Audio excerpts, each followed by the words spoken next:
There are topics that are almost impossible to discuss without someone immediately reaching for labels. Migration is one of them. The moment someone voices a critical opinion, the atmosphere changes, as if they have broken some unwritten rule. Yet, it is precisely this inability to have an open discussion that makes the problem worse, not better. Because the problem exists whether we talk about it or not. The most common argument in favor of mass migration is economic. Migrants fill gaps in the labor market, pay taxes, and contribute to GDP growth. In a certain context, that is true. The problem arises when this argument is used as a blanket justification for the uncontrolled inflow of labor, without ever asking who actually bears the costs of such a policy. The answer is almost always the same: low-skilled native workers. George Borchas, a Harvard economist and one of the world's most cited migration researchers, has spent years documenting how large inflows of labor into specific sectors can depress the wages of native workers. His work on the Mariel boat lift, the wave of Cuban migrants who arrived in Miami in 1980, suggested that wages for low-skilled local workers fell significantly faster than in comparable cities that did not experience a similar shock. Critics challenged his methodology, but the underlying logic remains. The laws of supply and demand apply to labor markets as well. When the supply of labor increases sharply, the price of that labor tends to fall. Who loses the most? Precisely those who are already in the most vulnerable position. Workers without advanced qualifications, young people entering the labor market for the first time, and residents of poorer neighborhoods competing for the same jobs. The irony is difficult to ignore. Policies presented as progressive and humanitarian often end up harming the very segments of society whose interests they claim to defend. The wealthy, on the other hand, have reasons to be satisfied. Cheaper labor means lower costs for construction, cleaning services, delivery work, hospitality, and other labor-intensive industries. The purchasing power of higher income groups increases. The gap between rich and poor widens, but because this process unfolds gradually and diffusely, few people draw a direct line between migration policy and rising inequality. Healthcare systems, schools, housing policy, and social welfare programs all have limits. Their capacity is not infinitely elastic. When the population of a city or region increases rapidly within a short period of time, that capacity comes under significant strain. Stockholm received so many asylum seekers over the course of a decade that some schools reached a point where more than half of the students did not speak Swedish as their native language. Teachers described situations in which it became practically impossible to conduct lessons effectively because language proficiency varied so widely that there was no common starting point. Both the children who had been there for years and the newly arrived students bore the consequences. The UK's National Health Service, NHS, has operated near capacity for years.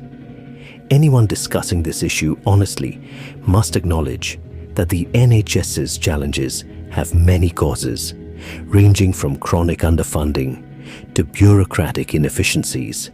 However, denying that a sharp increase in demand for healthcare services is one factor contributing to the pressure is not analysis. It is political opportunism in the opposite direction. Housing costs in London, Paris, Amsterdam, and Dublin have reached levels that have effectively priced local working and middle-income residents out of the property market. There are multiple causes, certainly, but demographic pressure on a housing stock that has not expanded at the same pace is one of them. The point is not that migrants should not have access to public services. Of course they should.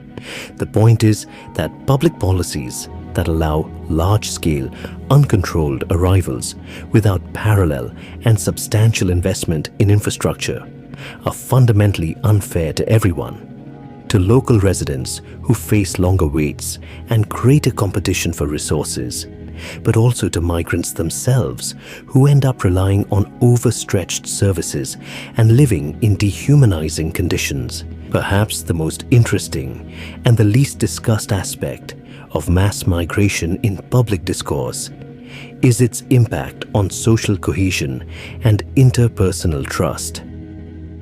Robert Putnam, a political scientist at Harvard University and the author of the influential book Bowling Alone, conducted one of the most comprehensive studies of social capital in the United States.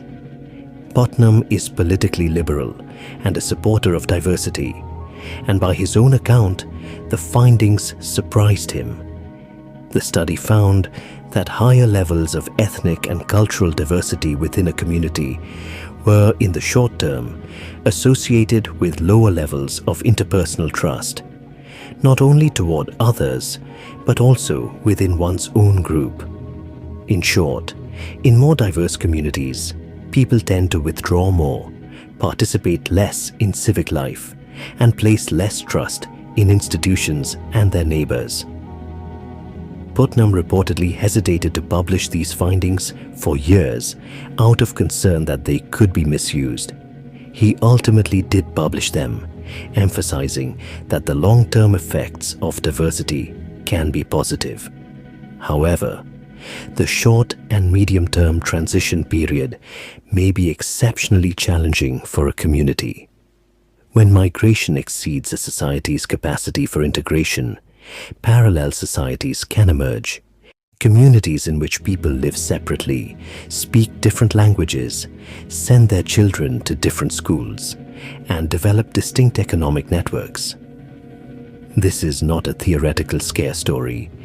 It is a documented reality in certain neighborhoods of Malmö, Brussels, Marseille, and parts of London. Now we come to the point where many people stop the argument because they feel uncomfortable. Understandably, no reasonable person wants to be seen as someone who is against helping refugees. But there is a difference between humanitarian values and the concrete policies that are derived from them. Mass, uncontrolled migration, especially economic migration under the guise of asylum, is not necessarily a humanitarian policy. It often favors those who have the resources to make the journey, financial, physical, informational, while remaining inaccessible to the most vulnerable who cannot afford thousands of euros to pay smugglers. Statistics show that most of those arriving via irregular routes are younger men capable of undertaking a physically demanding and dangerous journey, not necessarily those most in need of protection: women, children, the sick, and the elderly. This does not mean that the need for protection is false. It means that the current system is unfair and chaotic, and that this chaos benefits criminal networks that earn billions from human suffering, while democratic institutions lose legitimacy because they cannot ensure basic order.